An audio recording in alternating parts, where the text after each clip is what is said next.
encore bonsoir, mesdames et messieurs, très chers téléspectateurs. Comme annoncé, que nous allions recevoir pour vous sur ce plateau. Aujourd'hui, nous recevons un repère qui nous fait honneur d'être aujourd'hui sur le plateau de repère.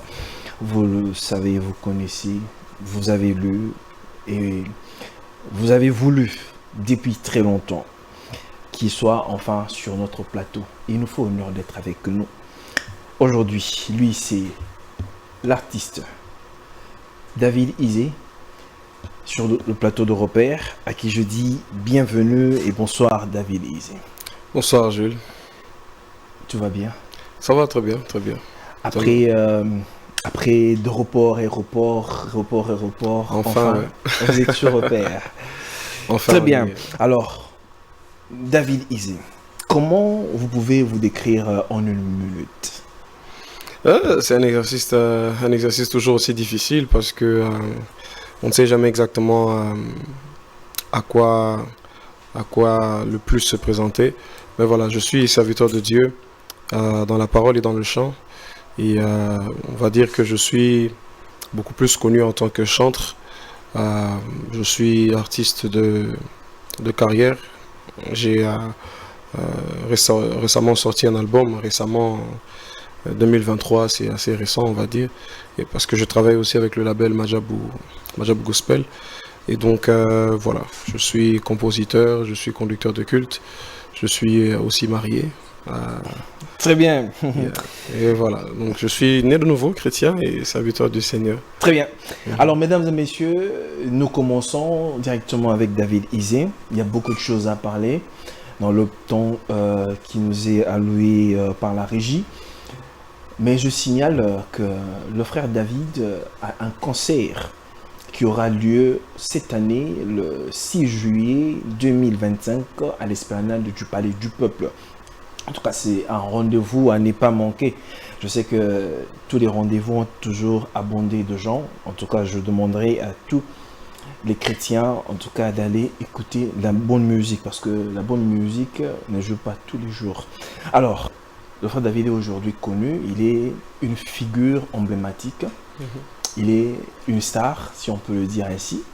Gloire à Dieu. Parce que d'autres personnes n'aiment pas qu'on les appelle, des stars. Alors, c'est depuis quand que le frère David s'est lancé dans la carrière musicale, encore dans cette œuvre? Je suis en carrière solo depuis 2016, même si j'ai reçu mon appel en 2010. Et que j'ai pendant ce temps fait mon parcours à la chorale. Il faut savoir que j'ai reçu le Seigneur en 2008 à la Chapelle des Vainqueurs. C'est l'église dans laquelle ma famille est depuis bientôt 30 ans.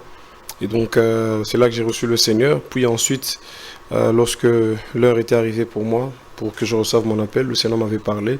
Et donc entre-temps, j'ai entrepris la démarche de pouvoir m'engager dans ce parcours, les chorales, ainsi de suite, dans mon église. J'ai fait toutes mes classes, que ce soit de celui qui n'était jamais au programme, à celui qui était mis au micro, ainsi de suite, jusqu'à ce que j'ai fini par diriger la chorale aussi à un moment. Donc voilà, on a fait ce parcours-là jusqu'à ce que le moment venu. En 2016, Dieu nous a mis à cœur de commencer une carrière.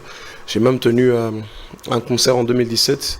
C'était mon tout premier concert à Falbob, à Bandal. C'était mon tout premier concert. À l'époque, j'avais même pas YouTube, j'avais même pas de chant et tout ça. Mais bon, comme j'étais conducteur de culte et que voilà, j'étais aussi un tout petit peu connu dans ma communauté. Donc voilà, on a lancé le programme, on a invité les gens, ils sont venus, près de 400 personnes, je pense, à l'époque. Et 400 personnes. Ouais. Et voilà, c'est comme ça que ça nous a donné aussi le courage et la foi de croire que voilà, ce à quoi le Seigneur nous avait appelé, c'était authentique. Et depuis, on a commencé à travailler sur ça. Et puis un peu après, on va dire que ça n'a pas toujours été rose, parce que vous imaginez bien quand vous êtes un artiste, vous avez la conviction que vous êtes appelé à faire quelque chose. Au bout d'un certain moment, vous avez besoin que les choses se mettent en place et que la machine puisse tourner par elle-même. Mais ça a été difficile au début parce que voilà, beaucoup de projets que j'ai fait à mes débuts, c'était sur autofinancement, c'était des fois des personnes de bonne volonté qui peuvent vous aider, des fois c'était mes propres moyens. Je me rappelle à l'époque où j'ai organisé mon premier concert, je travaillais encore parce que je suis juriste de formation et j'ai travaillé dans le séculier jusqu'en 2018. Et donc ça fait que voilà, jusque-là on se débrouillait un peu, on faisait comme on pouvait. Et c'est en 2021 que grâce à Dieu j'ai signé avec le label Majabou qui a produit mon tout premier album Atmosphère en 2023. Et puis voilà, depuis on est avec eux, on travaille.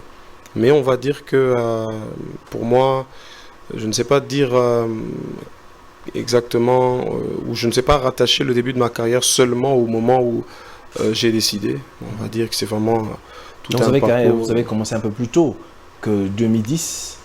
Non, c'est-à-dire que officiellement, j'ai commencé ma carrière en 2016. En 2016. Oui. Officieusement, 2010. Mais officieusement, je considère que même quand j'étais à la chorale, c'était déjà une carrière parce que... La chorale, vous chantez, c'était en 2010. Oui. En 2010. Donc disons que vous avez commencé à chanter en 2010 dans la chorale. Ouais. Mais cette aspiration-là n'était pas un peu plus loin, un peu plus bas, voilà. Ou bien, de fois, quand on a cet art-là, ce don-là, on essaie un peu de chanter, voilà, mais on n'est pas dans une chorale quelconque. Alors, vous avez parlé ici parce qu'aujourd'hui, tout le monde vous adule, tout le monde l'apprécie, tout le monde se regarde de ce don que vous êtes pour le corps de Christ, encore pour les chrétiens d'une certaine façon, et même pour ceux qui ne sont pas chrétiens. Parce que vous avez dit que vous vous autofinancez pour arriver au point où vous êtes. Quand ça n'arrivait pas encore, parce que vous avez une image derrière la tête d'être arrivé quelque part, de se faire voilà, un chemin. Quand ça n'arrivait pas, frère David, qu'est-ce que vous vous disiez? Est-ce qu'il n'y avait pas de découragement? Est-ce que vous disiez peut-être que ce n'est pas encore le moment? Ou bien vous n'êtes pas pour ça? Racontez-moi un peu.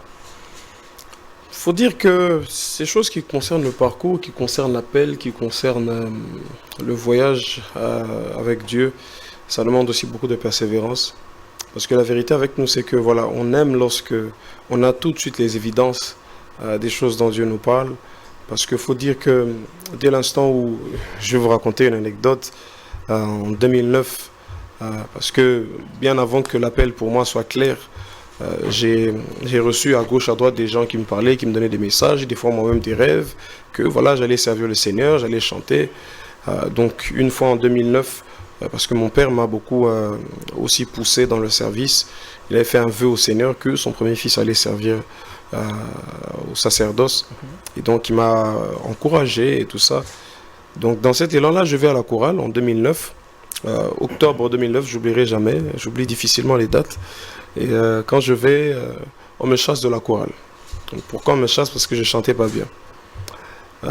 Dès cet instant, j'étais découragé. J'ai dit, mais en fait... Vous n'aviez pas une bonne voix? Ou bien vous faisiez des mi-temps, des organes? Je n'avais pas une bonne voix.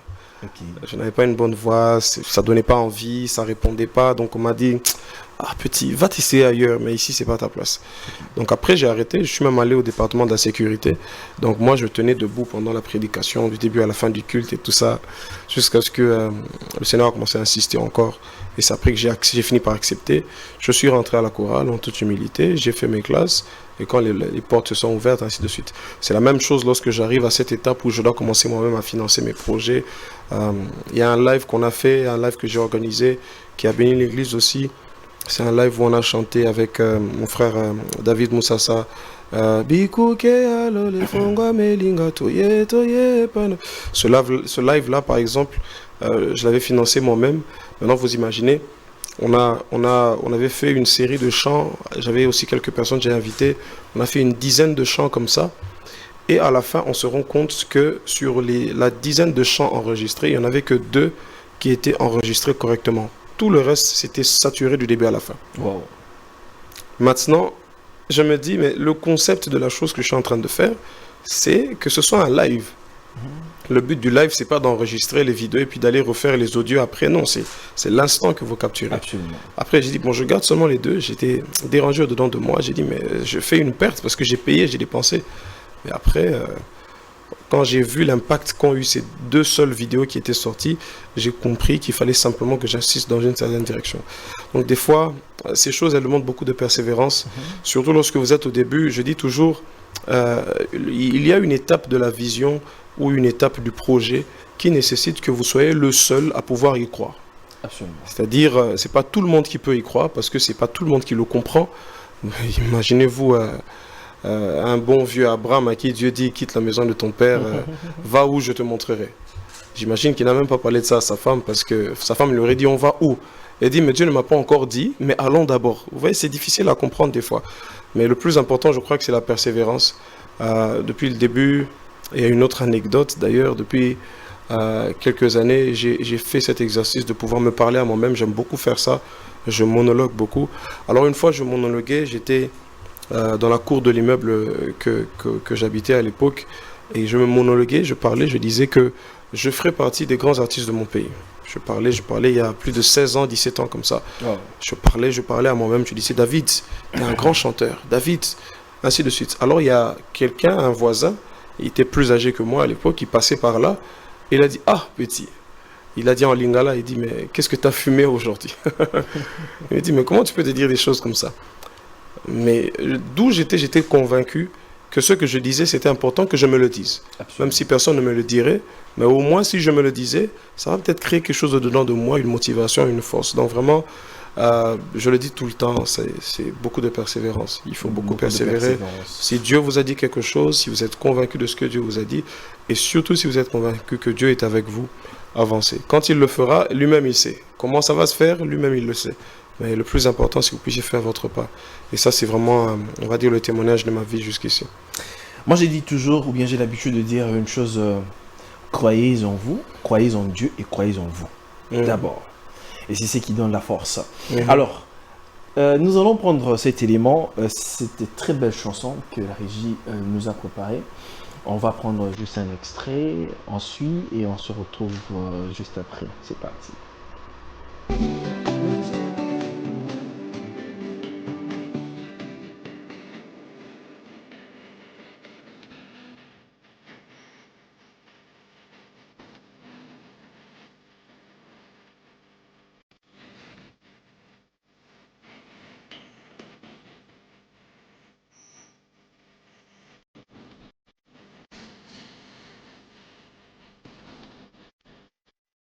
De retour sur ce plateau, mesdames et messieurs. Là, c'était la chanson Nandimi du frère David. Peut-être ceux qui nous suivent, est-ce que c'est vraiment lui? Alors, la chanson confirme, c'est bel et bien le frère David Isé. Frère David, je sens beaucoup de mélancolie dans cette chanson. Et une chanson très profonde. Qu'est-ce qui se cache derrière cette merveille? Moi, je dirais même c'est une pépite. Gloire à Dieu. Bon, on va dire que ce chant, c'est un chant très particulier, très personnel, on va dire. Alors, on va dire tous les chants déjà de l'album ont une approche assez personnelle parce que, voilà, en tant qu'adorateur, j'ai toujours tenu à chanter ce que je pense réellement, ce qui a réellement du sens pour moi. Et même en faisant le choix des chants qui allaient figurer dans l'album, il était vraiment question de ça, il était question de chanter des chants qui me touchent en particulier. Et il se trouvait que j'ai écrit ce chant pendant une circonstance assez sombre. Je venais de perdre ma mère en 2021. Et lorsqu'elle est décédée, en fait, il faut savoir que les circonstances dans lesquelles elle est décédée étaient assez difficiles pour nous, pour toute la famille, parce qu'elle était malade pendant assez longtemps. Maintenant, vous imaginez une famille de serviteurs de Dieu, mon père qui est pasteur, son fils pasteur, tout le monde qui sert Dieu et tout ça.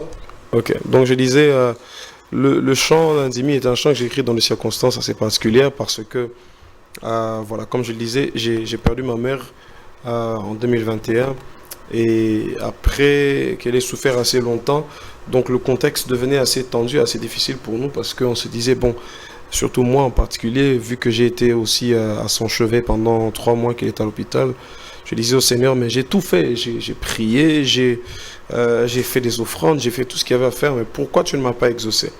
En fait, il est arrivé à un certain moment de ma vie que je sois dans le questionnement. Vous voyez, des fois, vous êtes sûr que quand vous priez, Dieu doit vous exaucer. Vous êtes sûr que on nous a même donné par le Seigneur Jésus une formule, quand vous priez, dites ceci, faites ceci. Donc, on prie de sorte à être exaucé, mais moi, je n'étais pas exaucé.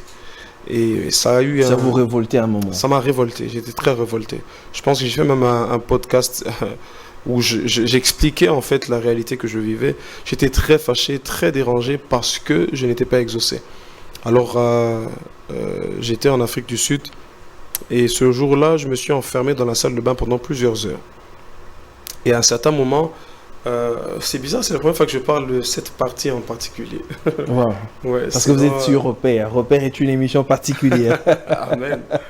Et donc, j'étais dans la baignoire. Et pendant que j'étais dans la baignoire, j'ai fait comme une hallucination, si vous voulez, ou une vision de quelqu'un qui était dans un cercueil. Ok. Et c'était moi dans le cercueil. Et quand je me suis vu dans le cercueil, j'ai dit, mais en fait, en réalité, dès l'instant où j'ai donné ma vie à Christ, j'ai accepté d'être enterré et enseveli avec Christ. Ça veut dire que je suis autant lié à sa mort qu'à sa résurrection. Et il est autant lié à mes peines qu'à tout le reste. Ça veut dire que ce qui me concerne, le concerne aussi. Ce dont je suis en train de... Ce par quoi je suis en train de passer, il est au courant. Il le vit avec moi, je ne le vis pas seul. C'est comme ça que j'ai dit, ok, Nandimi, ose devant. Volant. J'ai commencé à dire, je comprends que te faire confiance, c'est toute une prise de risque. Alors d'accord, vas-y, fais comme tu veux, fais comme tu as prévu. Et ce monsieur qui était dans la baignoire, qui est dans le cercueil qui devait être enterré, a ressuscité. Et j'ai dit, je suis persuadé, je suis conscient que tu ne vas pas me laisser ici. Cette situation a beau me faire mal, cette situation a beau être difficile pour moi, mais je suis convaincu que ce n'est pas le terminus. Alors je te laisse faire et m'emmener à destination. Et donc j'ai composé le chant et puis voilà, j'ai composé sans savoir que voilà, plus tard j'allais le mettre dans l'album. Maintenant c'est après 1 année et demie après, lorsqu'on est en train de faire l'album, que je dis, ce chant je sens qu'il doit être là. Je sens qu'il doit être là. À un moment on discutait même avec l'équipe, bon oui mais écoute... quelqu'un m'a même dit, mais non, mais toi tu es plus dans le worship, mais plus les chants worship, tout ça. J'ai dit, oui, je sais, mais ce chant, je sens qu'il doit être là. Et on l'a mis sur la playlist, et on a fait le live recording, on a enregistré l'album, et il est sorti. Et il se trouve à l'heure actuelle être le chant qui a certainement béni beaucoup de gens. Donc, est-ce que vous estimez que Nandimi, c'est une chanson qui vous a boosté, qui vous a fait sortir? Pas tout à fait. Parce que ce qui est assez étrange dans cette histoire, c'est que beaucoup de gens me connaissaient sans mettre un visage à ma musique ou à ce que je faisais. Pourquoi? Parce qu'il y avait un phénomène, c'est que comme je suis un conducteur de culte justement et que je travaille beaucoup auprès des églises, j'ai beaucoup eu à travailler à gauche, à droite dans les églises, j'ai beaucoup interprété de mes cantiques. Dans certaines églises, même on interprète mes cantiques, ainsi de suite, sans forcément toujours savoir que c'est telle personne. Maintenant, c'est lorsque Nandimi éclate, que les gens font maintenant le lien, ils disent, oh mais oui, c'est lui le frère qui a fait et puis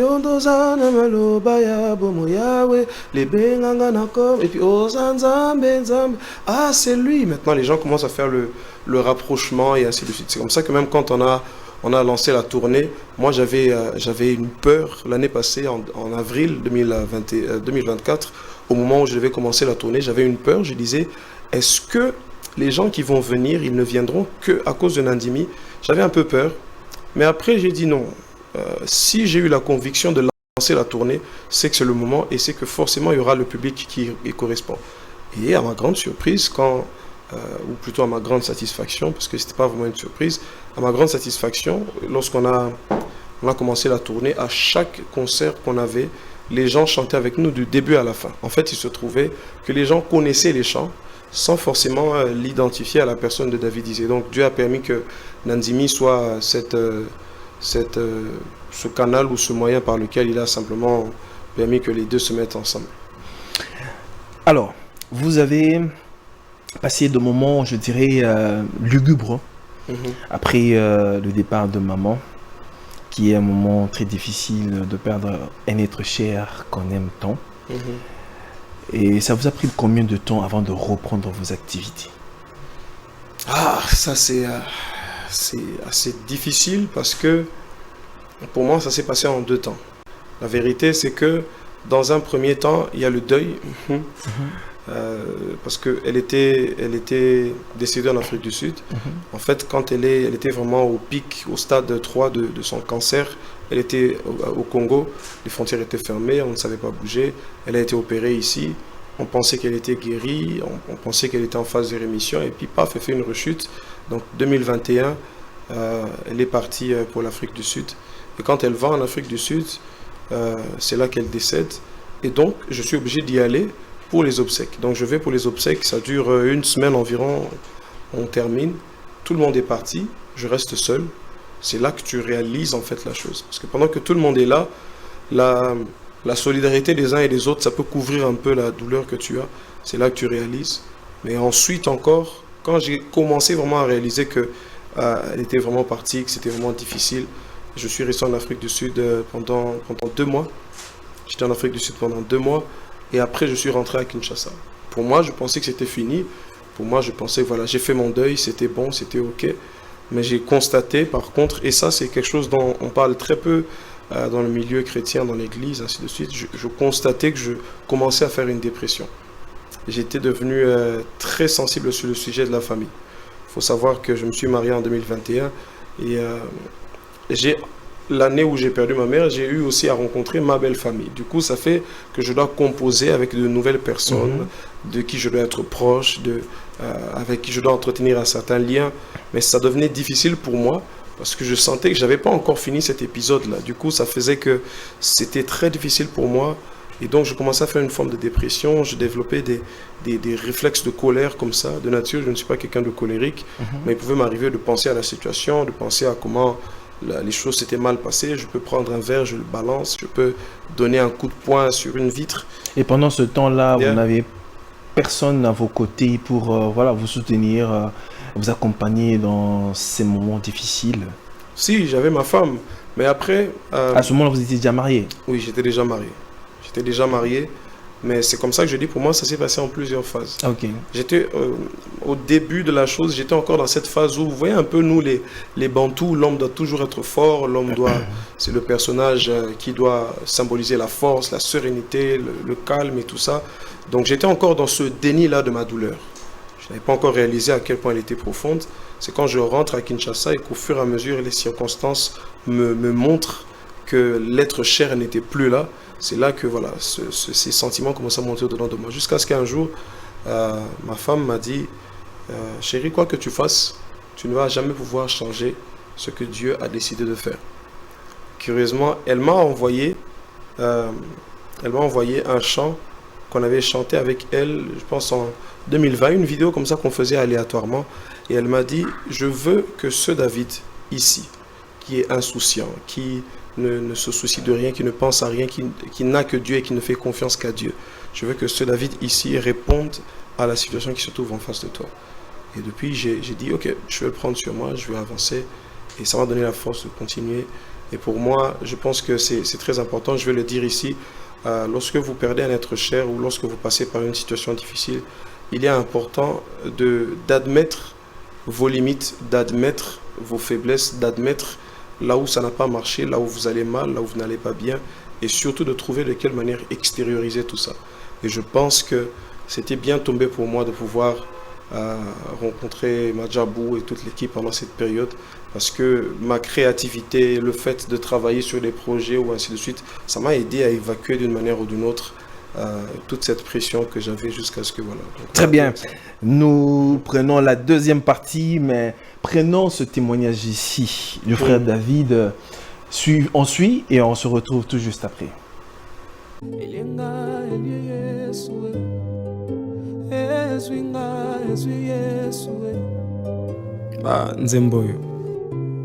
Nzembo histoire. Je peux me rappeler, en Afrique du Sud, je viens de perdre ma mère. Bizarrement, j'étais fâché contre Dieu. Sur le plateau, mesdames et messieurs, très chers téléspectateurs, là c'était le témoignage. Vous avez pu suivre en quelques minutes ce qui était le témoignage du frère David Easy. Il est avec nous sur ce plateau. Alors, frère David, il y a beaucoup de gens m'ont envoyé leurs questions. Je ne saurais pas toutes les lire, mais je vais commencer par... bon, ça, c'est pas une question, hein, et d'une téléspectatrice depuis quelque part dans le monde. Elle s'appelle Princesse Luyindula. Okay. Elle écrit et dit que le Seigneur bénisse le frère David et qu'il lui abonde encore. Il est un porteur d'un message de grâce particulier. Alors, il y a aussi Madame Frésias, depuis quelque part à Kinshasa, et dit, parce qu'elle aimerait plus savoir, c'est quoi votre église d'attache? Où est-ce que le frère David communie? Ah, très bien. Ça fait plaisir que les gens s'intéressent aussi à nos âmes. Très souvent, les gens s'intéressent. Parce qu'on voit le frère David prêcher, voilà, par-ci, par-là, en tant qu'artiste, mais il communie où? Alors, je suis dans la grande communauté de l'église Philadelphie, de notre patriarche, l'apôtre Dallot. Et moi, je suis à l'extension de la maison de miséricorde. La maison de miséricorde. Le pasteur Trésor Fambouane, c'est le pasteur. Très bien. Alors, Frésias, vous avez pu recevoir votre réponse et de la part... Attention, il ne faut pas venir à l'église parce que vous pensez que je chante tous les dimanches à l'église. Non, je ne chante pas tous les dimanches. Ne venez pas chaque jour à l'église, croyant peut-être que le frère David chante chaque jour à l'église. Très bien. Alors, on parlait de cette expérience que vous avez vécue, vous avez passée dans le Seigneur et de cette dépression, le départ de maman et que le Seigneur l'a rappelé. Comme vous avez dit, la récupération s'est faite en 2 temps. Et chose qui n'a pas été très facile. Mais par la grâce de Dieu, et cette inspiration qui vous est venue de mettre Dieu au devant de la scène. Et cette belle chanson est sortie. Dans toutes les chansons telles que nous voyons là, toutes telles que nous avons suivies, ou nous suivons dans l'Indimi, la mélancolie et cette profondeur vient depuis très longtemps, ou bien depuis que vous avez pu composer la chanson en Indimi. La mélancolie de la chanson elle-même ou ma façon de chanter dans la mélancolie? J'ai pas bien compris. La mélancolie que vous avez. Ok. Quand je chante en général. Quand vous chantez, prenons le cas de Nandimi. Okay. C'est depuis très longtemps, ou bien cette mélancolie-là est sortie seulement par la chanson Nandimi? Je comprends. Il faut dire, comme je le disais, c'est pour ça que j'aime bien dire que j'ai pas commencé ma carrière seulement en 2016 quand j'ai commencé officiellement, mais c'est toutes ces étapes parce que au fur et à mesure que vous avancez, vous vous rendez compte de ce que vous avez et de ce que vous n'avez pas. Moi, j'avais un problème puisque, comme je l'ai dit tout à l'heure, je suis un fanat de la musique américaine. J'aime beaucoup la musique américaine, j'en ai beaucoup entendu. Il n'y a pas un grand artiste américain que je ne connais pas, ainsi de suite. Donc, des fois, la difficulté avec laquelle j'ai commencé, c'était que j'aimais tellement les Américains que, à force d'aimer ce que les Américains font, ça ne se contextualisait pas. Parce que les Américains, quand vous les écoutez chanter, ils ne sont pas toujours à la recherche de la mélancolie. Eux, ils tournent beaucoup plus sur des performances, voilà, vraiment ça dépend. Il y a des écoles qui sont un peu dans la mélancolie, il y en a d'autres, ainsi de suite. Donc après un certain moment, au début, je me cherchais encore. Parce que en tant qu'artiste, là je parle vraiment en tant qu'artiste, il est important de faire le travail de se chercher et de se trouver. Et moi, je faisais ce travail-là. À un moment, je me suis dit, bon, David, tu veux que lorsque tu vas terminer ta carrière, on retienne de toi que tu es un chanteur congolais américain, ou qu'est-ce que tu veux que l'on retienne? Donc, j'étais dans ce questionnement-là, et je me rappellerai toujours en 2017, j'étais à Lubumbashi, parce qu'à un temps de ma vie, j'ai vécu à Lubumbashi, je travaillais là-bas, et pendant que j'étais là-bas, je suis allé à la montagne de Kawama, parce que, entre parenthèses, j'aime beaucoup aussi me retirer, prier dans la nature, prier dans la montagne, ainsi de suite. Et donc, je suis allé prier là-bas et je demandais au Seigneur une chose. J'ai dit, j'aime bien les chants que je compose, j'aime bien comment je chante, j'aime bien ce que je fais jusqu'ici, mais je sens que c'est pas encore ça. Je sens qu'il y a quelque chose qui manque. Je sens qu'il y a, je ne sais pas si c'est ma manière de le chanter ou si ce sont les chants en soi, mais j'ai besoin qu'il y ait quelque chose de plus. Et donc, le Seigneur m'a fait grâce, le Seigneur m'a exaucé, et c'est depuis cette année-là que même dans ma manière de changer, il y a eu comme un shift, parce que j'avais compris qu'effectivement, le message que je portais avait besoin d'être mieux présenté, mieux exprimé. Et un des signes que le Seigneur m'avait donné, j'ai fait une expérience bizarre. J'étais, ceux qui sont à Lubumbashi, ils connaissent, j'étais sur l'avenue Likasi, ça vous dit quelque chose? Quand vous êtes à Lubumbashi, il y a une avenue en ville, et il y avait des arbres par là, et j'entendais des oiseaux qui chantaient. C'était un bon moment dans la journée. Et c'est comme si je comprenais ce que les oiseaux étaient en train de chanter. Et quand j'ai dit, ah, mais c'est bizarre. Et moi aussi, j'ai commencé à chanter. En fait, depuis ce moment-là, j'ai commencé à travailler le chant des oiseaux. J'ai commencé à travailler aussi le saxophone. C'était un instrument qui m'a beaucoup aidé à développer ma manière de chanter, à développer mon approche, mes notes, ma sensibilité, et ainsi de suite. Donc tout ça, ce sont des choses qui, d'un point de vue artistique, ont beaucoup contribué. Mais après, comme je le dis, plus vous avancez avec le Seigneur, plus même votre manière d'exécuter ce que vous avez toujours exécuté évolue, elle change avec le temps, et ainsi de suite. Parce que vraiment, le plus important pour moi était de permettre vraiment au message que le Seigneur m'a donné de prendre de plus en plus d'ampleur. Et donc, voilà, on bénit Dieu pour cette grâce-là. Alors, le frère David, vous avez un rythme assez particulier dont vous promouvez, ou bien vous jouez tous les rythmes confondus? Je joue tous les rythmes. Je joue tous les rythmes. Je peux faire de la rumba, je peux faire du seben. D'ailleurs, dans mon album, il y en a. Je peux faire du worship, comme on dit. Je peux faire du blues. D'ailleurs, dans mon album, il y a aussi un chant pop rock qui est en anglais. D'ailleurs, je l'ai écrit en anglais. Donc, je peux faire de plusieurs styles. J'ai vraiment appris, tout au long de mon petit parcours, j'ai vraiment appris à ne pas cantonner l'inspiration dans un style. Parce que c'est des fois l'erreur que nous commettons, c'est que voilà, quand vous recevez une inspiration, vous sentez qu'elle vient avec un certain style, mais vous dites non, ça c'est pas trop mon style, ou bien non, ça va pas trop marcher sur TikTok. Il faut le style là de TikTok, il faut ainsi de suite. Donc j'ai vraiment appris à ne pas me cantonner dans un style. Je suis ouvert. J'écoute tous les styles de musique. Moi, j'écoute du tout. J'écoute le rap. Alors, quand vous composez vos chansons, vous le faites en fonction de l'inspiration divine, mais vous le faites en fonction de ces auditeurs, encore des téléspectateurs qui vous suivent? Je le fais en fonction de l'inspiration. C'est-à-dire, quand je reçois une inspiration, je développe l'inspiration que j'ai reçue telle que je l'ai reçue. Justement, pour éviter que quand vous êtes en train de travailler sur une chanson, que vous puissiez dire « Oh non !» Ah, oui, aussi na TikTok. On a changé en forme. C'est-à-dire, l'inspiration vient toujours répondre à une aspiration.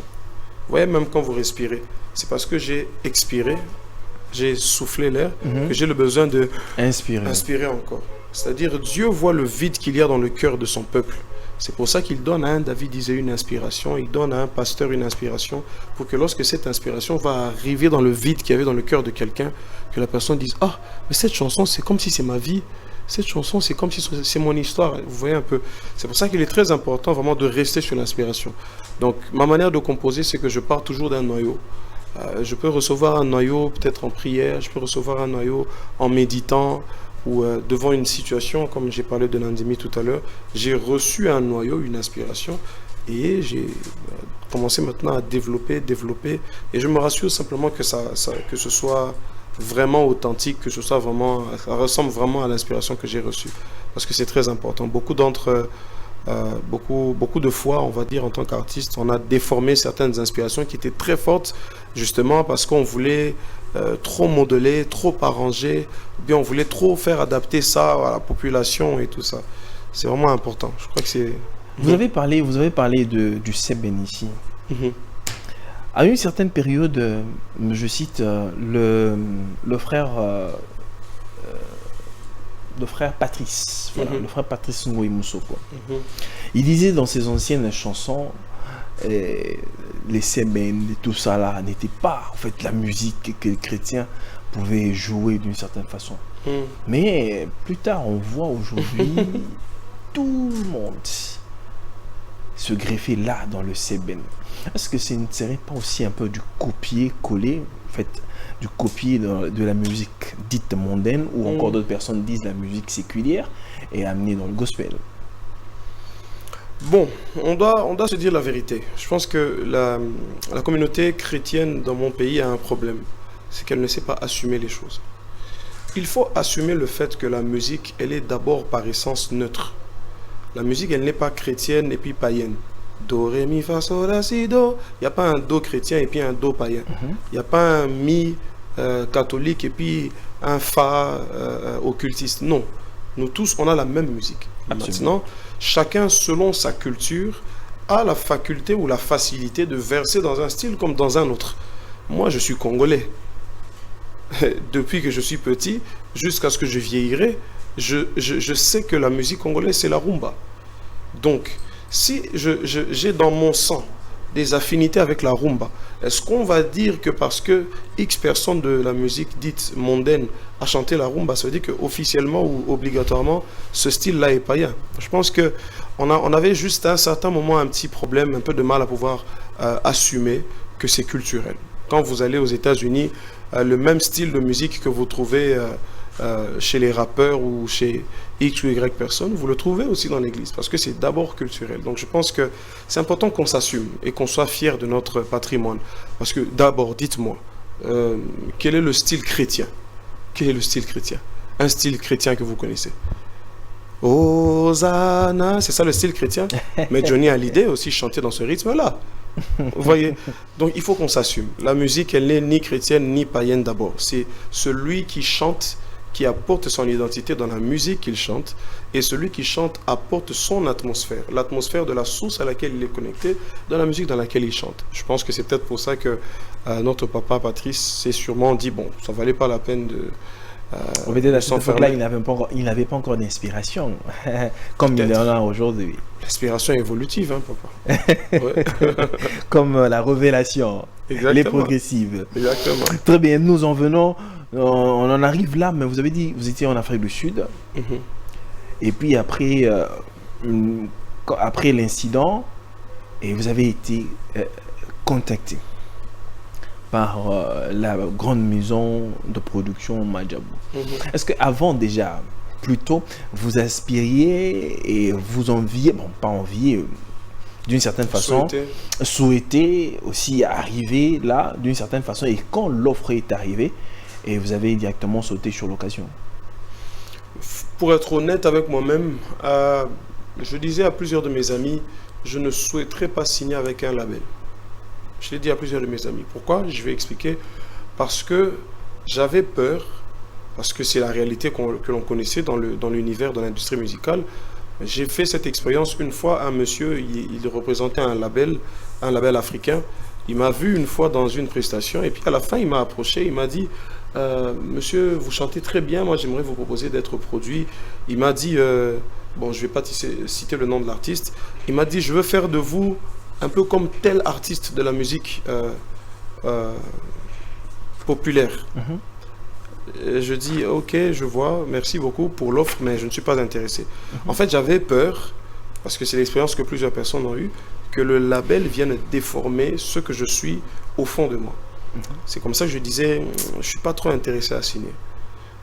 Mais de peur qu'on vous donne une ligne de conduite. Exactement, de peur qu'on m'impose que voilà, Yemba tel style. Mais je dis, c'est pas mon style, non, Yemba tel style, vous voyez un peu? J'avais peur de ça. Je me disais peut-être que tous les labels fonctionnent comme ça. Donc ça fait qu'à un moment, j'étais réticent. Jusqu'à ce que quand j'ai entendu parler de Madjabou, de comment ça se passait, j'ai dit, bon, si Dieu veut que j'y sois, j'y serai. J'ai simplement dit ça. Et même ma mère, avant de décéder, elle me disait, David, j'aimerais bien te voir là-bas un jour, mais si vraiment c'est pour toi, peut-être Dieu va t'ouvrir une porte. Pour la petite histoire, le jour de la soirée de lancement de Madjabou, il y a un de mes jeunes frères qui était appelé par Madjabou pour participer à la cérémonie, Daniel Lubams de Lubumbashi, que je salue d'ailleurs, le tout récent marié. Il était venu à Kinshasa pour participer. Je suis arrivé, j'ai dit, bon, c'est ta première fois à Kinshasa, je vais quand même t'accompagner, je vais t'aider.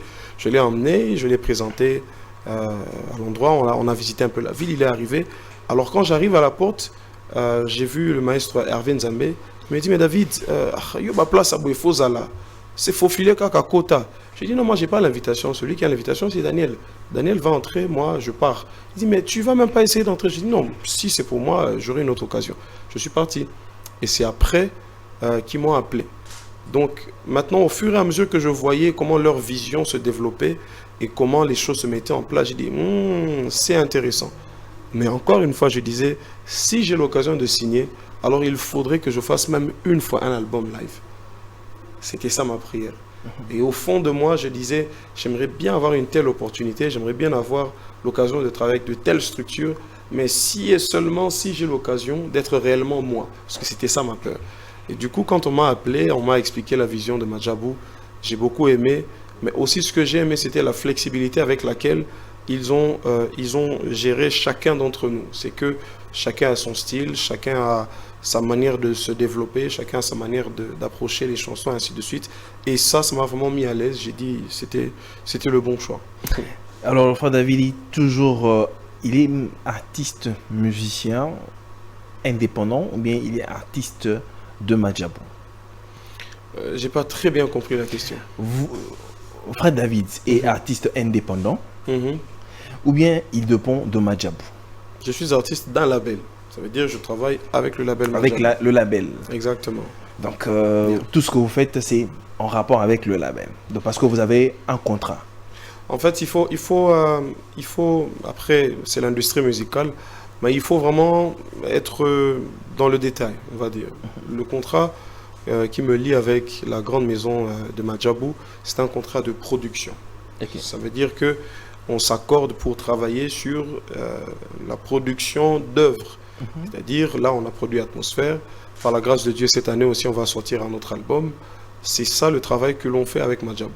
Mais si le frère Jules voudrait nous inviter dans son église, c'est pas Madjabou qui va devoir signer un contrat ou un papier, ainsi de suite. Donc il y a de ces choses qui vont de soi, qui vont... Et si aujourd'hui je voudrais faire jouer le frère David au Shark Club, par exemple, devrais-je moi passer par Madjabou ou bien je coopère directement avec le frère David? Si, il faut passer par Madjabou. Passer par Madjabou ou par le management de Madjabou. Pourquoi? Parce que même si je suis artiste du label, il y a certains concepts que je développe en dehors du label, mais qui nécessitent de pouvoir le faire en connivence, je voulais dire, avec le label. Par exemple, Atmosphère, que nous sommes en train de déployer, Atmosphère, la tournée que nous sommes en train de déployer, c'est un concept que nous sommes en train de faire avec des particuliers. C'est-à-dire, je suis dans un label qui a beaucoup d'artistes, qui a beaucoup de talents, et donc je ne vais pas focaliser toute l'attention seulement sur moi.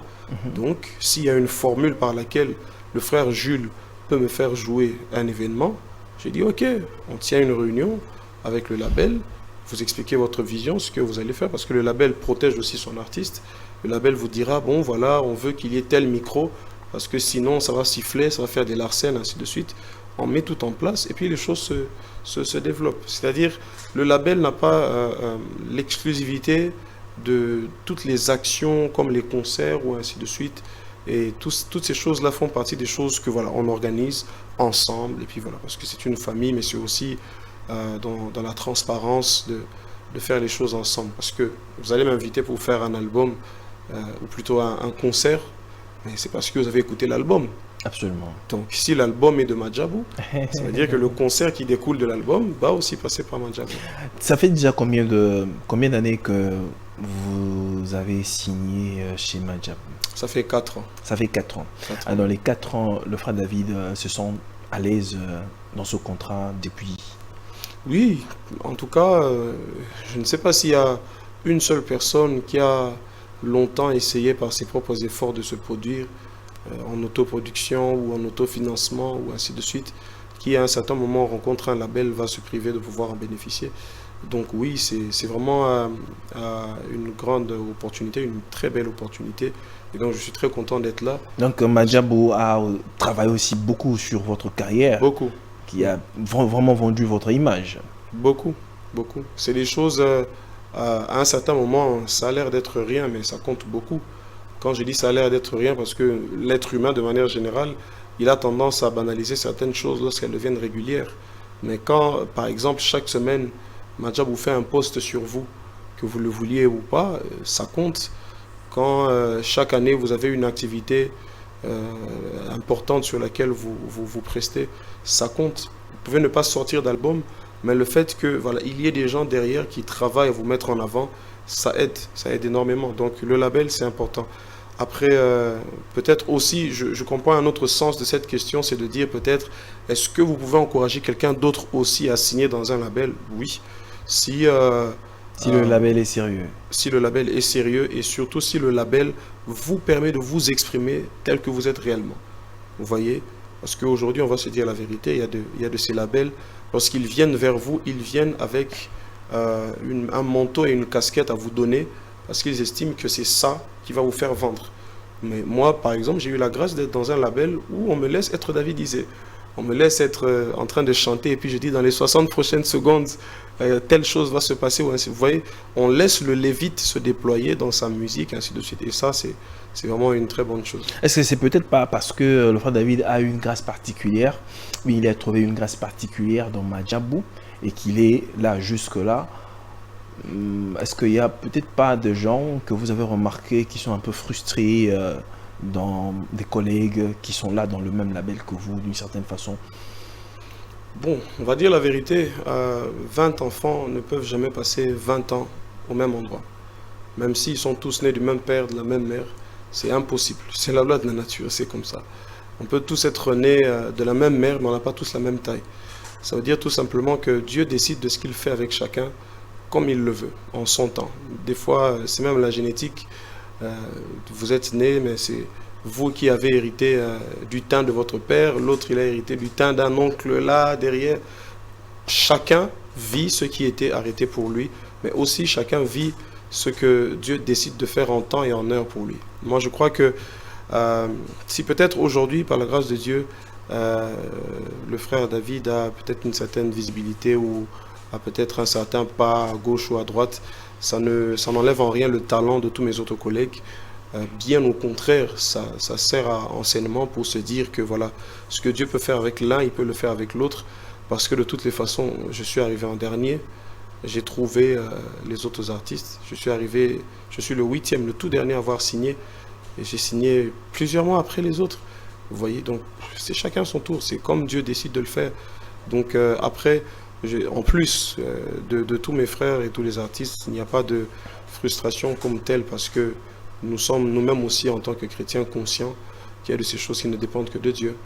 Il y a de ces choses, même si on fait tous les efforts que l'on peut faire nous en tant qu'hommes, il y a de ces choses qui ne dépendent que de Dieu. Donc il faut laisser le Seigneur faire, mais surtout garder son cœur dans de bonnes dispositions pour que justement, lorsque le moment arrivera pour que le Seigneur le fasse, qu'il vous trouve dans de bonnes dispositions et qu'il le fasse avec vous. Donc voilà, tout simplement. Mais je bénis vraiment le Seigneur parce que voilà, dans Madjabou, il y a aussi cette culture, cette manière à vouloir garder tout le monde actif dans l'action. Et ça, c'est très important. C'est pour ça que vous avez vu, par exemple, ça c'était même une première. Beaucoup de gens ont critiqué cela, mais voilà, en 2022, il y avait le concert 2023, oui, 2023, il y avait le concert à Tchangou. Madjabou à Tchangou. Au niveau du terrain de Sainte-Thérèse. Sainte-Thérèse, une vingtaine d'artistes du même label qui font un événement, c'était très fort. Ensuite encore à Paris, au Casino de Paris, une vingtaine d'artistes du même label. Vous voyez, parce que vraiment l'intention et l'idée, c'est voilà, de garder tout le monde plus ou moins du mieux que l'on peut, dans une certaine continuité. Et puis le reste, c'est Dieu qui le fait. Le frère David est artiste du label Madjabou, mais est-ce que vous avez un groupe, par exemple, comme d'autres personnes le disent, peut-être, voilà, groupe David, ou bien groupe Isé, d'une certaine façon, vous avez un groupe à vous? Oui, j'ai un groupe à moi. Ou bien un groupe d'accompagnement, comme d'autres le disent, comme d'autres artistes le disent, un groupe d'accompagnement. Mais des gens qui viennent seulement vous accompagner. J'ai eu la grâce de travailler avec la même équipe depuis bientôt 5 ans. Ce sont des personnes qui travaillent avec moi depuis le tout début de mon aventure avec Madjabou. Et c'est avec eux qu'on a fait l'album. Mais ce groupe-là ne dépend pas de Madjabou? Non, ils dépendent de moi. Okay. Ils dépendent de moi. C'est-à-dire que moi, je travaille avec Madjabou, mais moi, je travaille avec... eux travaillent avec moi, je voulais dire. Donc je suis le pont entre eux et Madjabou. Parce qu'à Madjabou, il y a une équipe, je pense qu'on la connaît, c'est ceux qui font les compétitions de Madjabou Talent, de Madjabou Rafiki et ainsi de suite. Mais en tant qu'artiste, étant donné que voilà, je dois développer les idées et tout ça, en plus on doit avoir des prestations et tout ça, j'avais le besoin d'avoir mon équipe à moi qui dépende totalement de moi, de mes programmes, voilà. Donc j'ai une équipe avec laquelle je travaille. On a fait avec eux le premier album. On a fait avec eux aussi plusieurs concerts. Et donc, on prépare aussi le deuxième album, toujours avec eux. Et voilà, la prochaine tournée encore avec eux et ainsi de suite. Très bien. Alors, Fort David, on sait tous savons que l'industrie de la musique a perdu un peu, je dirais même sa saveur depuis des lustres. Autrefois, on avait des cassettes et les CD. Les artistes se retrouvaient d'une certaine façon par la vente de leurs opus, de leurs œuvres.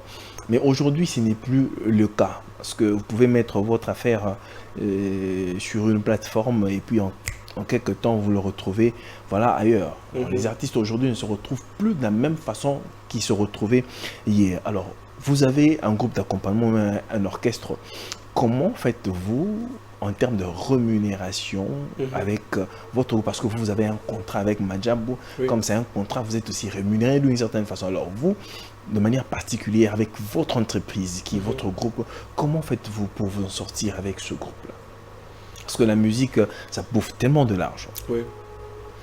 C'est vrai. En tout cas, travailler dans la musique dans le contexte congolais, c'est très difficile. Parce que on souffre d'un problème d'institutionnalisation de la musique. Notre musique n'est pas institutionnalisée. C'est-à-dire qu'il n'y a pas un schéma connu qui vous permet de vivre en tant qu'artiste musicien. J'ai des collègues artistes en France, par exemple, qui touchent tous les mois jusqu'à 1200 € en tant qu'intermittent de spectacle. Un intermittent de spectacle, c'est quelqu'un qui fait des prestations, des concerts ou tout autre type de performance et qui peut compter le nombre d'heures de ces performances, transmettre au ministère et à la cellule concernée, et en fonction de ce nombre d'heures qu'il a presté, il est rémunéré. Donc, il y a des gens sous d'autres cieux qui vivent de leur travail. Malheureusement, comme ce n'est pas le cas dans notre pays, on s'adapte. C'est des choses que l'on fait à défaut d'avoir une meilleure organisation dans le pays. Donc, ce que l'on fait, c'est que quand on a des programmes qui se présentent, on fait en sorte que voilà, il y ait une rémunération correspondante, de sorte à ce que chacun d'entre nous... Ce n'est pas une rémunération mensuelle. Non, on peut pas. On peut pas. Même moi-même, en tant qu'artiste, même si je le voulais, je ne suis pas encore je ne suis pas du tout dans ce mode de fonctionnement. Même dans les labels, c'est pas comme ça que ça fonctionne. Dans les labels, on ne paye pas les gens par mois. Alors si les labels en général ne payent pas les gens par mois, pourquoi les musiciens, ainsi de suite. Donc la question ici est surtout au fur et à mesure, dans le long terme, institutionnaliser la chose pour que ça permette à ce que les artistes se retrouvent, les droits d'auteur et ainsi de suite et tout ça. C'est des choses qui peuvent aider. Mais pour le moment, tout ce qui permet de se retrouver, c'est ces différentes prestations que l'on a quand on est invité pour des concerts, pour des programmes, pour ainsi de suite. Et puis voilà, c'est de ça que l'on se contente pour le moment. Très bien. Fort David, j'aime beaucoup votre côté ouvert et votre franchise. Et j'aime ce côté homme de Dieu que vous êtes. Alors j'aimerais à ce que vous puissiez vraiment nous le dire. L'importance ou la place ou l'importance du gospel en RDC. À quel niveau? Non, l'importance, la place ou l'importance du gospel dans la vie d'un croyant, voulais-je dire plutôt. Ok. Pour vous répondre, vous savez, je vais peut-être l'illustrer par le psaume. Si vous regardez le livre de psaume, vous allez vous rendre compte que le livre de psaume, en fait, sur plusieurs chapitres, ça décrit plusieurs étapes de la vie du psalmiste. Il y en a qu'il a écrit pendant qu'il était endeuillé, il y en a qu'il a écrit après un péché, il y en a qu'il a écrit quand il montait à la montagne de Dieu, il y en a qu'il a écrit dans une bonne période, il y en a qu'il a écrit quand il était en fête, et ainsi de suite. Vraiment, en regardant les psaumes, vous allez vous rendre compte que la musique fait ce travail de pouvoir accompagner notre vie chrétienne, notre marche avec Dieu. Elle rythme vraiment notre marche avec Dieu. Elle nous aide beaucoup. C'est comme ça que j'ai même partagé cela une fois et plusieurs personnes ont réagi dessus. J'ai dit, des fois, quand vous ne trouvez pas des paroles pour prier, prenez juste une chanson et prenez ces paroles, commencez à les prier. Et les gens ont commencé à écrire, ils ont dit, oui, effectivement, moi, quand j'ai pas de paroles à dire à Dieu, je prends les paroles d'une chanson, ainsi de suite. Donc aujourd'hui, la musique est devenue vraiment un outil sur lequel se reposent beaucoup de chrétiens pour leur édification, pour leur foi. D'ailleurs, l'apôtre Paul disait, édifiez-vous par des psaumes, des hymnes, des cantiques spirituels. Mais vraiment, on peut le constater lorsqu'on voit dans la vie de chaque jour comment souvent la musique est en train de nous accompagner. Voilà pourquoi c'est vraiment important que nous, aujourd'hui qui faisons la musique, que l'on garde ce côté sacré de notre musique et que l'on pense toujours à l'édification, parce que c'est même le plus important de ce que nous faisons. C'est notre vocation première, nous sommes des lévites. Et surtout, parce que ce que nous faisons va même plus loin que certaines prédications. Et ces personnes, toute la journée, il n'a pas écouté une prédication, mais il a écouté peut-être un Nandimi. Le message de Nandimi édifie sa foi, à défaut d'avoir écouté une prédication. Voyez. Donc toutes ces choses, ça fait que c'est vraiment important d'avoir une bonne assise sur la parole de Dieu en tant que chantre, de telle sorte que voilà, ce que l'on chante accompagne la vie de toutes les personnes qui nous reçoivent. Parce que la musique, elle nous accompagne à tout temps, chaque jour. Alors, vous avez parlé comme un homme de Dieu, mais êtes-vous fier du gospel en RDC en toute sincérité? Aujourd'hui, la manière dont vous voyez les choses, dans le fond ainsi que la forme, le frère David sort un peu de sa peau en tant qu'artiste. Il est comme chrétien simple, un auditeur ou un téléspectateur. Êtes-vous fier du gospel en RDC aujourd'hui? Fier, c'est pas tout à fait le mot. Je vais peut-être dire pas satisfait, pas encore satisfait de ce qui se constate. Pourquoi? Parce que il y a beaucoup à faire. Il y a beaucoup à faire et j'estime qu'on est un tout petit peu en retard par rapport à la grandeur de notre musique. Et ici, je parle vraiment du point de vue culturel. Un jour, je suis arrivé en Côte d'Ivoire, j'étais à l'immigration, j'ai tendu mon passeport. Le monsieur, il a regardé, ah, Congo, Kitoko, Nalingio. C'est-à-dire, culturellement, la musique congolaise est allée très loin, elle est ici. Mais dans l'organisation, dans la manière de s'y prendre, notre musique n'est pas encore arrivée à un certain point. Donc je pense qu'une des choses qui fait le plus défaut à notre musique, c'est vraiment cette organisation. Cette organisation. C'est vraiment important. Aujourd'hui, beaucoup d'artistes qui ont fait, entre guillemets, un très grand succès il y a 10-15 ans, certains d'entre eux se retrouvent même à dormir dans la rue parce qu'ils n'ont pas pu vivre de leur œuvre. Vous voyez? Et ça, c'est quelque chose de très difficile. Et d'un autre côté... Par rapport au fond, parce que vous avez parlé de manière culturelle... Oui, je suis en train d'y arriver. Okay. Parce que vous avez parlé de la forme et du fond. Ok. Yeah. Donc, par rapport à la forme, il y a un problème par rapport à l'organisation de notre musique. Il y a ce souci-là de pouvoir institutionnaliser, surtout le gospel. Il n'y a pas un schéma qui est mis en place, il n'y a pas une autorité qui puisse permettre à ce que voilà, tout le monde puisse passer par ce chemin et pouvoir le faire.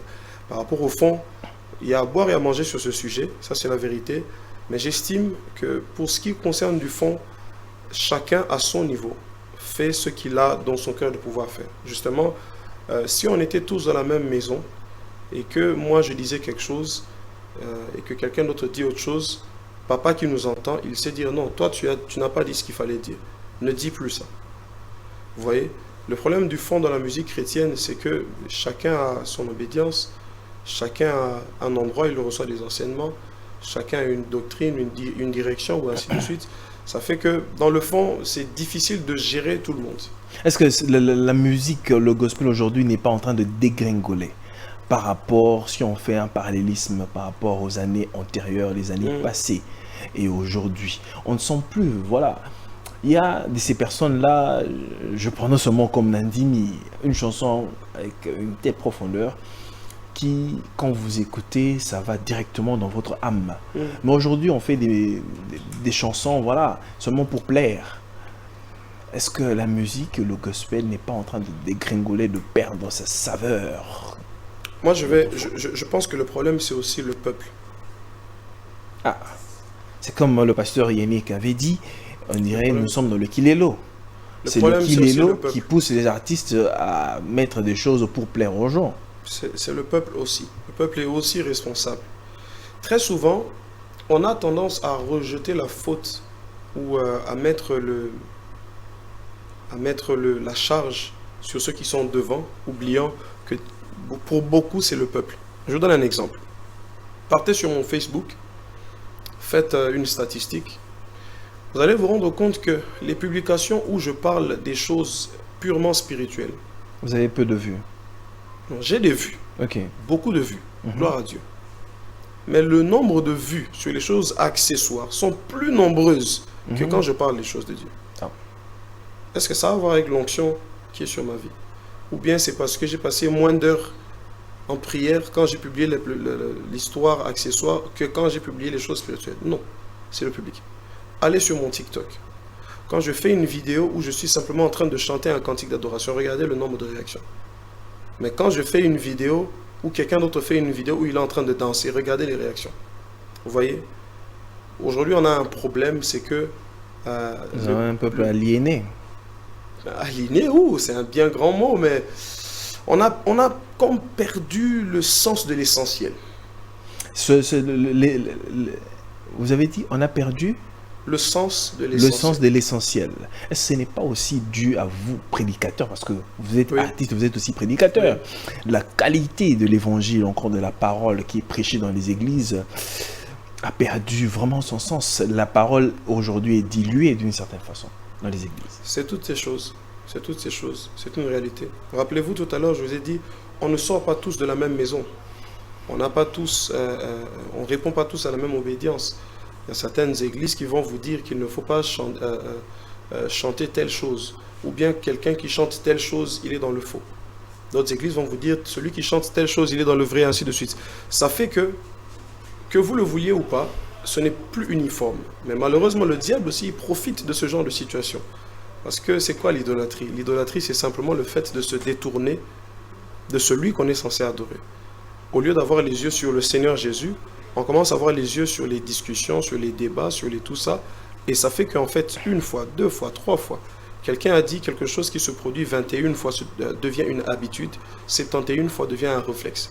Si au bout de 21 fois, tu ne fais que les débats, tu vas avoir débat pour habitude.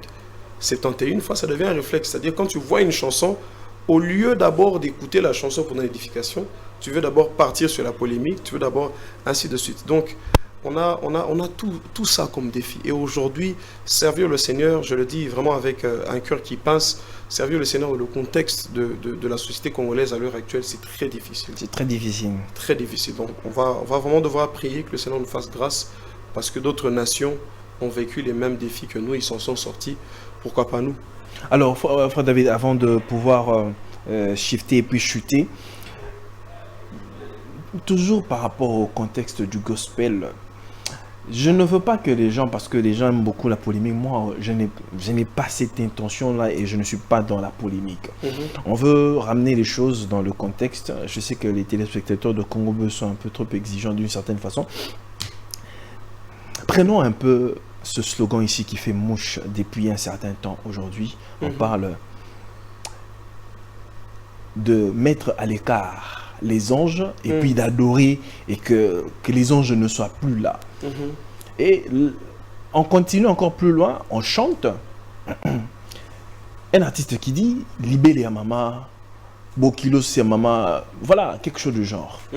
Est-ce vraiment une telle musique glorifie, édifie les âmes, ou bien ça devient une musique séculière qu'on a mis juste le nom des dieux? Déjà, premièrement, je vais peut-être vouloir toucher quelque chose dont je voulais parler tout à l'heure. Premièrement, soyons-en sûrs. Ce n'est pas à cause de TikTok que l'on doit catégoriser et faire une statistique sur la musique chrétienne comme quoi il n'y a plus que ça. Rappelez-vous, je vous ai dit, le problème avec nous, c'est qu'à force d'avoir aimé ou d'avoir eu l'habitude d'aimer ce genre de contenu, c'est ça qui parle le plus. Ça fait que même un autre frère qui va chanter un chant qui peut vous bénir, vous n'allez pas l'écouter. Parce que l'algorithme vous propose ce que les gens aiment beaucoup écouter. Du coup, ça fait qu'à cause de nous-mêmes, même la manière de promouvoir, la promotion des chants qui peuvent nous bénir, d'une certaine manière, ou qui peuvent faire l'unanimité, ces chants-là, ils n'avancent pas. Deuxième des choses, par rapport à cette situation, le plus important, il faut savoir mettre chaque chose dans son contexte. Je pense, j'avais évoqué le sujet une fois, j'ai dit qu'il est important de mettre les choses dans leur contexte. Si quelqu'un dit une chose, le format TikTok, c'est un format de 15-30 secondes, pouf, en 30 secondes, tu dois te faire l'idée de tout ce que quelqu'un disait. Mais rappelez-vous que dans un discours, il y a une introduction, il y a un développement, il y a une conclusion. Absolument. Si vous êtes tombé sur le développement de quelqu'un et que vous n'avez pas suivi l'introduction, vous êtes perdu. Quel contexte l'on parlait de ça? Vous voyez ça, vous voulez ramener ça dans le contexte, comme tous les autres artistes prennent part de l'artiste. C'est comme on dit, c'est comme un adage qui dit les loups entre eux ne se mangent pas. Non, ce n'est pas pour prendre part pour quelqu'un, c'est une métaphore. Si quelqu'un dans une métaphore, vous voyez, je donne l'exemple, le pasteur Atoms, parce que j'ai aussi eu à fréquenter l'école Rema Worship, l'école de louange adoration du pasteur Atoms. Il a dit une fois, il composait un chant. Le chant Yesoué, Yesoué, yo moninga malamu. En fait, le deuxième couplet qui dit ainsi de suite, avant, il disait Elobeilanga ezanonia baumbu, naebi kosololana mobalite. Prenez cette phrase-là, vous la sortez en 2025. Scandale. Ngai moseka, nga moseka, moseka nakolo, banjeluba, bakotonda nazua. Est-ce que les anges peuvent être jaloux de moi? Ils peuvent être jaloux de moi, chacun à sa place. C'est une métaphore, vous voyez. Donc le problème avec nous, c'est que, à cause de TikTok, on est comme exposé à un tribunal où les jurys et les jurés et les magistrats sont monsieur tout le monde. Même quelqu'un qui n'est pas chrétien, même quelqu'un qui ne connaît pas la parole, simplement parce qu'il écoutait quelque chose, il réagit comme ça lui vient. Mais il ne met pas les choses dans son contexte. Vous voyez, deuxième des choses, et pour terminer, il a dit Longola ba ange. Il dit Soki na komi na koyebisa, Longola ba ange. Suivez le contexte. Il a dit pour ceci, pour cela. C'est-à-dire, des fois, il y a certaines personnes qui chantent certaines choses, c'est son expérience, c'est sa révélation. Et je l'ai dit. Mais la révélation doit avoir comme sous-bassement la Bible. Toute révélation qui n'a pas de base, oui, la Bible. Il n'y a pas de problème. La Bible dit aussi qu'il eut un silence dans les cieux. Les anges se sont tus parce que personne ne fut trouvé digne. Ça veut dire qu'il est possible de trouver des domaines où il y a un silence, il y a un vide quelque part pour que quelqu'un d'autre puisse s'exprimer. Vous voyez? Il voulait simplement dire, je vais dire, laisse d'abord que les anges se taisent, que moi, je puisse exprimer ma louange. Vous voyez un peu? Maintenant, quelqu'un qui n'a pas compris ce contexte-là, il va aller dans tous les sens. Vous voyez? Parce que c'est important de laisser les choses dans leur contexte. Les anges n'ont pas été malades pour être guéris. Les anges... Ou parce qu'il a dit Longola, il ne fallait pas qu'ils disent Longola, ok. Il fallait qu'ils disent Fais-mi ça. Bon, on change de version là. Vous voyez, ça devient trop long. Donc, bref, il faut apprendre à aller vers l'essentiel. J'ai dit tout à l'heure, on a perdu le sens de l'essentiel. Quand tu écoutes, qu'est-ce qu'il voulait dire? Qu'est-ce qu'il a réellement voulu dire? Mets la chose dans son contexte. Si tu penses vraiment que ce n'est pas ce qu'il aurait dû dire, il n'aurait pas dû dire ça, passe, ça finit. Vous voyez? Ça fait que certaines chansons deviennent très populaires, pas parce qu'elles édifient d'abord, mais parce que tout le monde en parle. Et pourquoi tout le monde en parle? Parce qu'elles ont fait polémique. Et puis ça part dans tous les sens. Ça fait que même la chanson peut-être qui vous aurez édifié, vous allez la rater parce que vous avez fini tous les mégas à suivre toutes les vidéos de polémique. Vous voyez un peu? Merci beaucoup, frère David. Alors nous avons fini. Il y a un concert... parce que ça c'est l'atmosphère. Deuxième chapitre ou bien deuxième édition. Deuxième édition. Alors pourquoi le titre toujours atmosphère?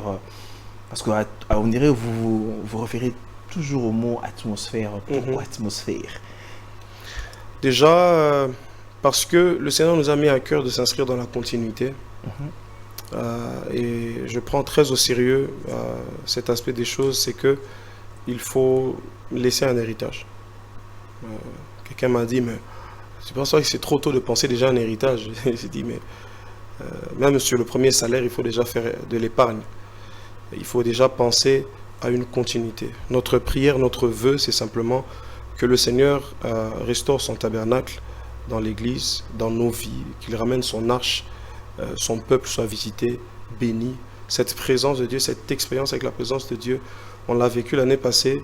On a fait l'atmosphère à l'Athénée, plus de 100 âmes qui ont été gagnées. C'est des choses, par la grâce du Seigneur, qui sont encore possibles. Nous, on veut croire que c'est encore possible que quelqu'un vienne dans un programme et qu'il était venu malade, il est guéri. Il vient dans un temps d'adoration, dans un temps de louange. Il était paralytique et il marche. Il était venu, il avait un problème. Il y a une sœur qui a donné son témoignage. L'année passée, elle est venue à Atmosphère. Elle a passé 5 ans, elle n'avait pas d'enfant. Et pendant que nous étions en train de chanter, elle a dit, Seigneur, l'année prochaine, à la même époque, je vais partager mon témoignage. Et le Seigneur l'a visité. Donc, on parle d'atmosphère simplement parce que atmosphère, c'est l'environnement de la visitation de Dieu. Okay. Vous voyez, lorsque c'est la saison sèche, il y a une atmosphère autour de la saison sèche. C'est ce froid-là, ce climat froid. Atmosphère, ça renvoie simplement à l'environnement dans lequel Dieu visite son peuple. Vous voyez, c'est pour cela qu'on veut insister. On veut que ça reste. On ne veut pas que ce soit seulement le nom d'un album et puis ça passe et puis ça. Mais on veut vraiment insister sur le fait que Dieu veut communier avec son peuple. Dieu veut habiter parmi son peuple. Dieu veut que sa présence se diffuse. Dieu veut que son arche soit transportée dans nos vies, partout où nous allons, dans le travail, dans la société, ainsi de suite. Et s'il permet qu'au travers de ce genre de concert, ce genre de moment, que cette soif-là revienne, gloire à lui. Donc le 6 juillet, ce sera la 2e édition au Palais du Peuple. Et on va encore prier le Seigneur que son atmosphère nous accompagne. En tout cas, je parie que vous avez suivi les dires du frère David le 6 juillet. Moi, je serai de partie, je serai là, présent à l'esplanade du Palais du Peuple pour adorer Dieu dans une atmosphère spirituelle. Les temps sont tellement mauvais, il faut vraiment entrer dans la présence du Seigneur. Alors, frère David, nous sommes arrivés à terme de notre émission. Un mot avant de nous séparer. Et j'encourage vous suivent. J'encourage toutes les personnes qui nous suivent, si d'une manière ou d'une autre vous êtes édifiés par ce que nous faisons, je vous exhorte, je vous invite à persévérer vous aussi dans ce dans quoi le Seigneur vous a appelé. Et si vous êtes à Kinshasa le 6 juillet, ne manquez pas de pouvoir être avec nous pour Atmosphère. Ce sera un temps très béni. Et aussi, je le dis pour la première fois, nous sommes en train de préparer un 2e album qui va certainement encore bénir l'Église. Donc, restez branchés très très très bientôt. Nous sommes en train de vous annoncer un album qui est en train d'arriver, qui va encore faire beaucoup de bien à l'Église. D'ici là, que Dieu vous bénisse, portez-vous bien et à très bientôt. Merci beaucoup, frère David, de répondre à notre invitation sur Repère. Je parie que c'est une première, mais pas la deuxième. Quand même, vous avez un agenda très chargé, mais le Seigneur nous fera grâce que vous soyez encore. Certainement. Très bien, merci beaucoup. Mesdames et messieurs, c'est ici que nous mettons un terme à cette émission. Je dis un grand merci à Jordi Kalonda. Jordi Kalonda, je dis merci à Christian Mboka. Merci à Genèse Léa. En tout cas, pour la coordination, je n'oublie pas Christian Mwanga. En tout cas, merci à vous tous qui nous avez suivis. Merci à la grande équipe Congo Buzz Télévision. Et je fais aussi un dédicace. Je fais aussi un dédicace à une personne exceptionnelle qui est avec nous ce soir, qui accompagne le frère David Merdi. En tout cas, je te salue. Merci beaucoup. En tout cas, on se revoit très prochainement. Que la paix soit avec vous et que Dieu bénisse les RDC. Au revoir.